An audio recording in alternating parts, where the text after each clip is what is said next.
샬롬 할렐루야. 민수기 12장 3절. 이 사람 모세는 온유함이 지면의 모든 사람보다 더 하더라. 민수기 12장 7절. 내 종 모세와는 그렇지 아니하니 그는 내 온 집에 충성함이라. 아멘. 출애굽기 32장 32절. 그러나 이제 그들의 죄를 사하시옵소서. 그렇지 아니하시오면 원하건대 주께서 기록하신 책에서 내 이름을 지워버려 주옵소서. 아멘. 제목은 온 집에 충성한 모세입니다. 모세는 애굽에서 노예로 학대받는 이스라엘 백성을 이끌어낸 출애굽의 지도자이지요. 그는 조금만 어려움이 와도 불평을 일삼고 원망하는 백성들을 아비의 심정으로 늘 마음에 품고 놓지 않았습니다. 믿음이 없는 백성이기에 한시도 마음 편할 날이 없었지만 모세는 이들을 자신의 생명보다 더 사랑하며 하나님의 온 집에서 사환으로 충성하였지요. 이스라엘 백성이 거한 가나안 땅에 기근이 심해서 먹을 양식이 떨어지자 야곱과 그의 일가족은 애굽으로 이주하게 됩니다. 거기는 야곱의 아들 요셉이 총리로 있어서 양식을 걱정하지 않아도 되었기 때문이지요. 그들은 애굽의 고센 땅에서 목축업을 하며 살았습니다. 이주 당시 70명에 불과했던 야곱의 혈속은 갈수록 번성해 갔지요. 세월이 흘러 애굽 총리 요셉과 그 시대 사람들이 다 죽고 요셉을 모르는 사람이 왕위에 올랐습니다. 왕은 이 백성 이스라엘 자손이 우리보다 많고 강하도다 두렵건대 그들이 더 많게 되면 전쟁이 일어날 때에 우리 대적과 합하여 우리와 싸우고 이 땅에서 갈까 하노라 하며 이스라엘 백성을 노예로 부리며 학대하지요. 그런데도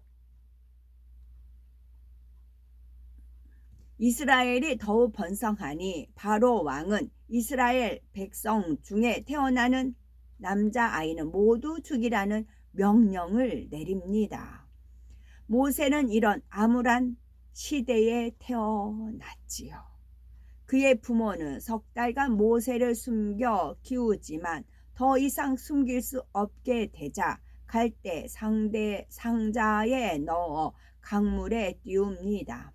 그때 마침 목욕하러 나온 공주가 그 상자를 발견하고 아이를 데려다가 양자로 삼습니다.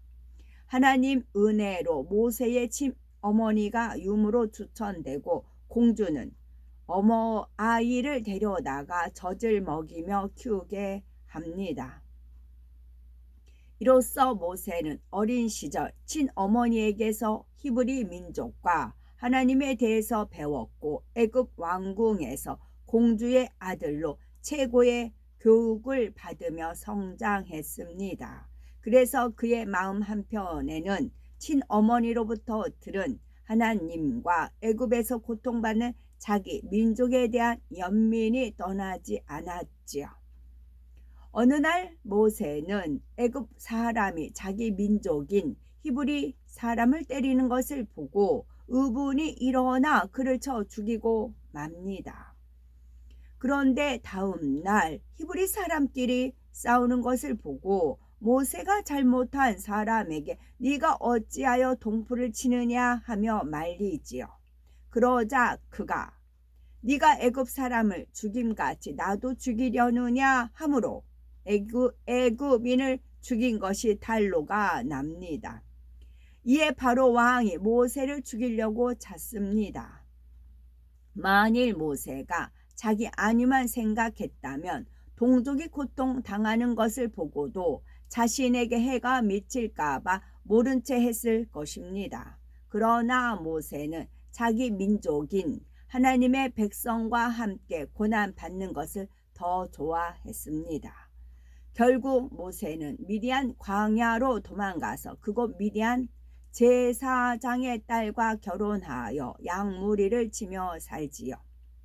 왕자로서의 자존심이나 자신감도 사라지고 평범한 양치기의 생활에 적응해 갔지요. 이런 광야 생활이 적응되자 마음의 연단이 찾아왔습니다.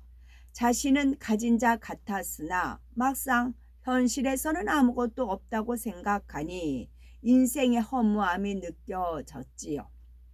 광야에서 양을 치며 40년이라는 세월을 보내면서 자신은 아무것도 할 수 없음을 철저히 깨달았습니다.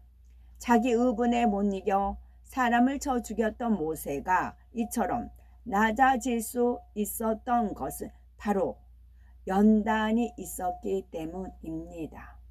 육적으로 보면 모세는 하나님의 역사를 이루는 데 있어서 쓸모없는 사람이 된 것 같지만 하나님은 왕자로서 당당한 모세가 아니라 철저히 낮아진 모세를 원하셨지요. 여러 해 후에 애굽 왕은 죽었고 고역으로 인하여 부르짖는 이스라엘 자손의 소리가 하나님께 상달되었습니다. 출애굽기 3장을 보면 하나님께서는 자기를 온전히 비운 모세를 불러 출애굽의 지도자로 세우고 큰 사명을 주십니다. 온유한 사람은 어떤 상황에서도 누구와도 걸리지 않고 모든 사람과 더불어 화평합니다.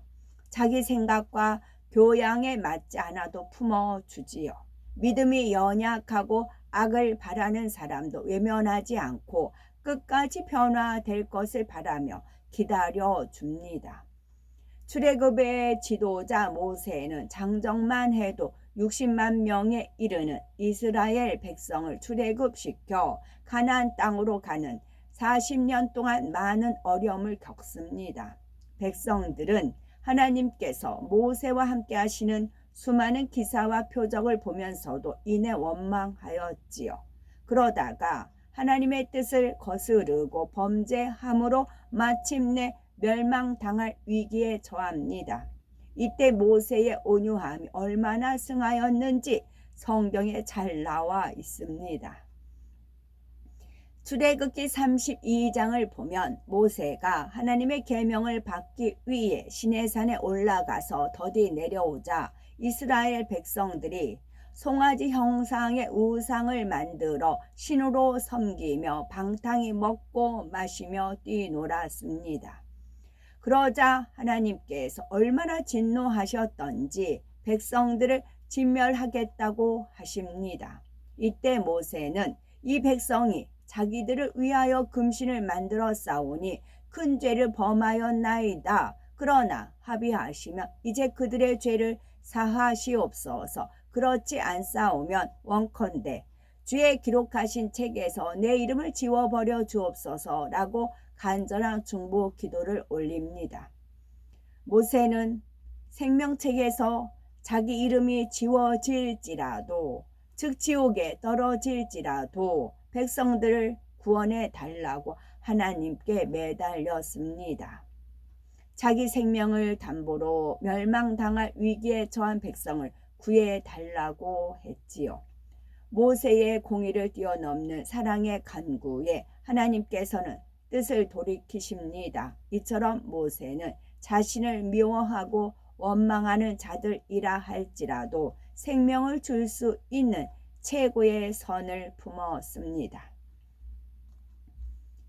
온 집에 충성한 모세에서 충성을 살펴봅니다. 충성이란 주어진 사명을 온전히 감당함은 물론이요 맡겨진 직무 이상을 넉넉히 감당해내는 것을 말합니다. 나아가 온 집의 충성이란 자기가 속한 교회뿐만 아니라 가정, 학교, 일터, 사업터 등 주어진 모든 분야에서 충성하는 것이지요.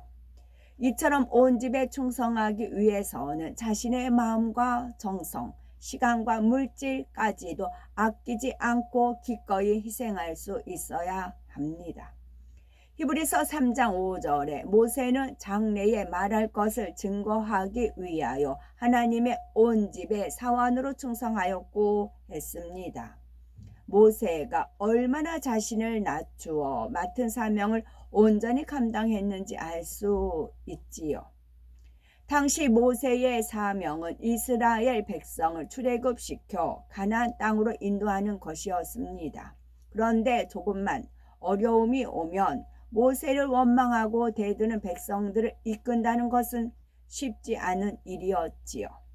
백성의 지도자가 되면 그만큼 져야 할 짐도 많고 심리적으로 압박감이 크게 다가옵니다. 하지만 모세는 책임을 회피하거나 사명을 포기하지 않았고 어떠한 어려움이 와도 하나님을 믿음으로 난관을 뚫어 나갔습니다. 아비와 같은 마음으로 백성들을 품었고 그들이 하나님께서 원하시는 백성이 되도록 최선을 다해 이끌어 갔습니다. 이스라엘 백성을 애굽에서 이끌어낸 날부터 생명이 다하기까지 모세는 단 한순간도 편히 지낸 적이 없었습니다. 백성들로 인해 흘린 눈물과 그들을 위해 올렸던 애통의 기도는 말로 다 표현할 수 없지요. 이 백성들을 저버리지 마시고 하나님의 뜻 가운데 인도해 주시라고 늘 간구했던 것입니다. 혹여 사명이 무겁고 힘들다. 혹여 사명을 놓고 싶다라는 마음이 들었다면 모세를 생각해 보시기 바랍니다.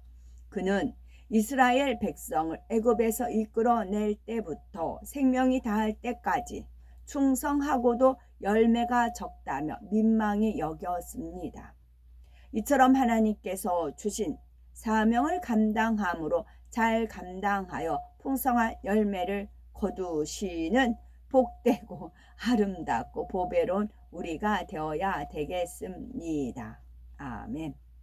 모세의 선을 살펴봅니다. 모세의 선, 착할 선. 첫째는 죄악의 낙을 누리는 것보다 하나님의 백성과 고난받는 것을 택했습니다. 두 번째는 연단 중에도 하나님을 믿으며 모든 것의 중심에서 감사하였지요. 세 번째는 지면의 모든 사람보다 온유함이 승했습니다. 네 번째는 온 집에 충성하였지요. 아멘.